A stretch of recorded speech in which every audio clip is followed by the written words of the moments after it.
സർവമംഗളമാംഗല്യേ ശിവേ സർവാർത്ഥസാധികേ ശരണ്യേ ത്രയംബകേ ഗൗരീ നാരായണി നമോസ്തുതേ. ഭുക്തിക്കും മുക്തിമാർഗത്തിനുമയി കരുണാവാരിധേ നീ വിധാത്രീ.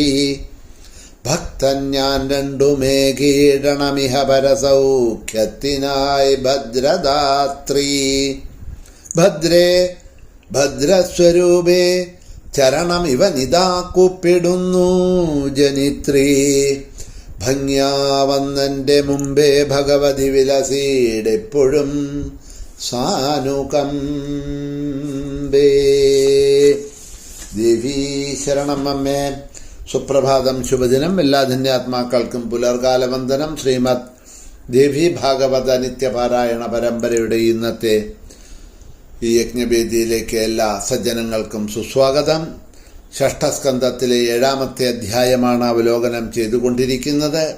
ബ്രഹ്മഹത്യാശാപം കാരണം പേടിച്ച ഇന്ദ്രൻ മാനസ സരോവരത്തിൽ പോയി ജലത്തിൻ്റെ അടിയിൽ കൂടി നീന്തിപ്പോയിട്ട് അവിടെ ഉണ്ടായിരുന്ന ഒരു താമരയുടെ താമരത്തണ്ടിൻ്റെ ഉള്ളിൽ ഒളിച്ചിരുന്നു.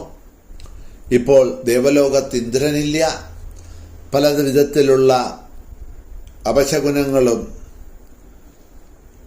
അരാജകത്വങ്ങളും ദേവലോകത്തും മറ്റുള്ള ലോകങ്ങളിലും കാണാനിടയായി എന്ന് പറഞ്ഞുകൊണ്ടാണ് ഇന്നലെ കഥ നിർത്തിയത്. തുടർന്നുകൊണ്ട് പറയണു, ഈ ദേവന്മാരും മുനിമാരും ദേവലോകവാസികളെല്ലാവരും കൂടി ആലോചിച്ച് ഇന്നെന്താണ് ഒരു പോംവഴി എന്ന് നോക്കി. അപ്പോൾ തൽക്കാലം ഇന്ദ്രനില്ല, ഇന്ദ്രസ്ഥാനം ഒഴിഞ്ഞുകിടക്കണു.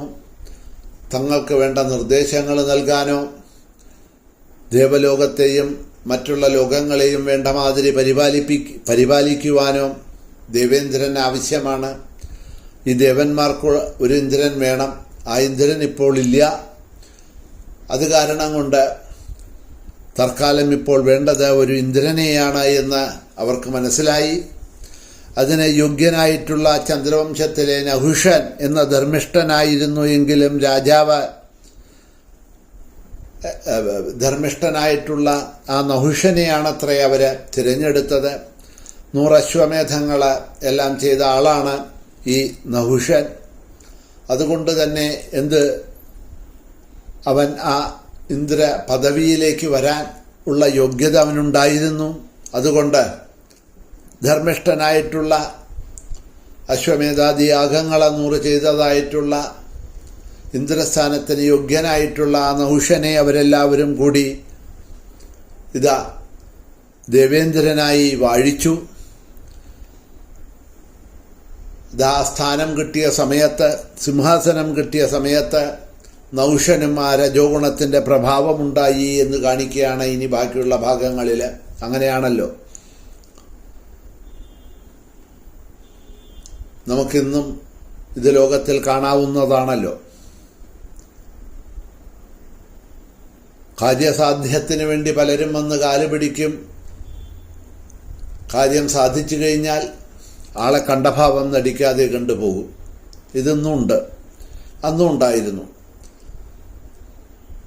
ധർമ്മിഷ്ഠനായിരുന്നു, യോഗ്യനായിരുന്നു. അതുകൊണ്ടാണ് ഇന്ദ്രപദവിയിലേക്ക് തിരഞ്ഞെടുത്തത്. എല്ലാവരും കൂടി അഭിഷേകം ചെയ്ത് ഇന്ദ്രനാക്കിയത്. പക്ഷേ ആ ഇന്ദ്രൻ്റെ സിംഹാസനത്തിൽ കയറിയിരുന്നപ്പോൾ ആ രജോഗുണം നഹുഷനെയും ബാധിച്ചു എന്ന് കാണിക്കുകയാണ്.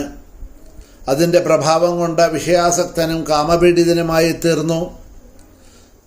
ദേവ ഉദ്യാനങ്ങളിൽ അപ്സരസ്സുകളോടൊത്ത് രമിക്കാൻ തുടങ്ങി. ദേവേന്ദ്രൻ്റെ പത്നിയുടെ ഗുണഗണങ്ങളെക്കുറിച്ച് കേട്ട് അവളിൽ അവന് ആസക്തിയുണ്ടായി. ഇന്ദ്രാണി എന്തുകൊണ്ട് തന്നെ സമീപിക്കുന്നില്ല എന്ന് മുനിമാരോട് ചോദിച്ചു. ദേവന്മാരെല്ലാവരും കൂടി ആലോചിച്ചിട്ടാണല്ലോ എന്നെ ദേവേന്ദ്രനാക്കിയത്. ദേവന്മാരെ, നിങ്ങൾ തന്നെ എന്നെ പരിചരിക്കാൻ ഇന്ദ്രാണിയെ ഇങ്ങോട്ട് അയക്കണം. എനിക്ക് പ്രിയം അനുഷ്ഠിക്കണം എന്ന് നിങ്ങൾ ആഗ്രഹിക്കുന്നുണ്ട് എന്നുണ്ടെങ്കിൽ ഉടൻ തന്നെ ആ ഇന്ദ്രാണിയെ വന്ന് എനിക്ക് സേവനം ചെയ്യാൻ പറയണം. ഞാനിപ്പോൾ ദേവന്മാരുടെ ഇന്ദ്രനും ലോകങ്ങളുടെ അധിപനുമാണ്. ഈ നിമിഷം തന്നെ ഇന്ദ്രാണി എൻ്റെ ഗൃഹത്തിലെത്തണം എന്നൊക്കെ പറഞ്ഞ് കൽപ്പിച്ചു. അവിടെയുണ്ടായിരുന്ന ദേവന്മാരോടും ഋഷികളോടും. ഇവൻ്റെ ഈ വാക്കുകളൊക്കെ കേട്ട ദേവന്മാരും ഋഷികളും ഒക്കെ ചിന്താകുലരായി. എന്താ ചെയ്യുക? അപ്പം ഇന്ദ്രൻ്റെ കൽപ്പനയാണ്. ഇപ്പം ആ സ്ഥാനത്താണല്ലോ ഇരിക്കുന്നത്. ഇന്ദ്രൻ്റെ സ്ഥാനത്തിരിക്കുന്ന സമയത്ത് ഇന്ദ്രൻ പറഞ്ഞത് കേൾക്കാതെ നിവർത്തിയില്ല. അവർ ഇന്ദ്രാണിയുടെ അടുത്തേക്ക് ചെന്നു, ഇന്ദ്രാണിയെ നമസ്കരിച്ചു. എന്നിട്ട് പറഞ്ഞു, ഹേ ഇന്ദ്രപത്നി ദുഷ്ടനായിട്ടുള്ള നഹുഷൻ, ഇപ്പോൾ അവൻ്റെ ആഗ്രഹം നിന്നിലാണ്. നിന്നെ അവൻ്റെ പത്നിയാക്കാനാണ് അവൻ ആഗ്രഹിക്കുന്നത്.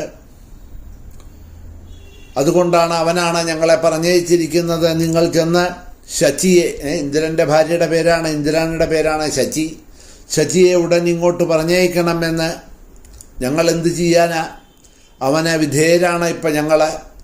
അവനെയാണ് ഞങ്ങൾ ഇന്ദ്രനായിട്ട് വാഴിച്ചത്. തെറ്റോ ശരിയോ വാഴിച്ചു കഴിഞ്ഞു, ഇന്ദ്രനായിക്കഴിഞ്ഞു. ഇപ്പോൾ അവൻ്റെ ആജ്ഞ, അവൻ്റെ കൽപ്പന നടത്താതിരിക്കാൻ ഞങ്ങൾക്ക് നിവർത്തിയില്ല. ഇങ്ങനെ ഇതാ ദേവന്മാരും ഋഷികളും എല്ലാം എന്ന് പറഞ്ഞത് കേട്ടിട്ട് വിഷാദചിത്തിയായിട്ടുള്ള ദേവി ബൃഹസ്പതിയോട് ചോദിച്ചു. ദേവഗുരുവായിട്ടുള്ള ബൃഹസ്പതിയോട്,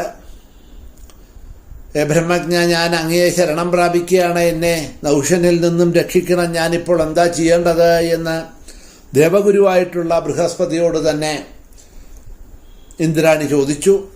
ബൃഹസ്പതി പറഞ്ഞു, നഭേദവ്യം ത്വയാ ദേവി നഹുഷാത് പാപമോഹിതാത് നത്വാം ധാസ്യമ്യഹം വത്സേ ത്യക്ത്വാ ധർമ്മം സനാതനം ദേവി. പാപമോഹിതനായിട്ടുള്ള നഹുഷനെ നീ ഒട്ടും ഭയക്കേണ്ടതായിട്ടുള്ള ആവശ്യമില്ല. സനാതനമായ ധർമ്മം വെടിഞ്ഞ് നിന്നെ ഞാൻ അവന് കൊടുക്കില്ല.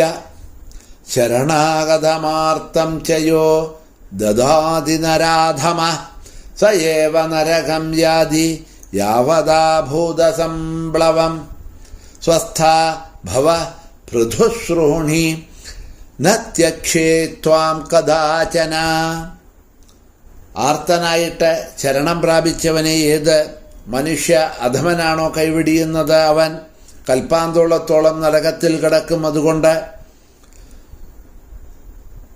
അവിടുന്ന് സ്വസ്ഥമായിട്ടിരിക്കൂ, ചിന്തിക്കേണ്ടതായിട്ടുള്ള ആവശ്യമില്ല.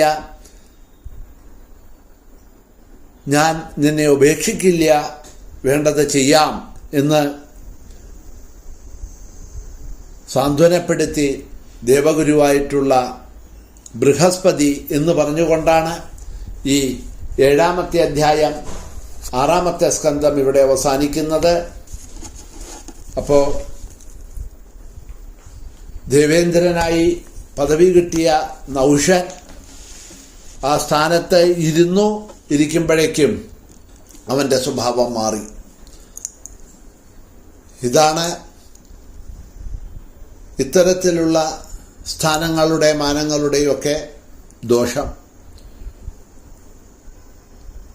മായാശക്തി പ്രബലമായിട്ടിരിക്കുന്നതായിട്ടുള്ള അത്തരം സ്ഥാനങ്ങളിൽ കയറിക്കൂടുന്ന സമയത്ത് എത്ര ജ്ഞാനിയാണെങ്കിലും ധർമ്മിഷ്ഠനാണെങ്കിലും ഒക്കെ അതെല്ലാം മറന്ന് അധർമ്മം, അസത്യം, അനീതികളൊക്കെ പ്രവർത്തിക്കും.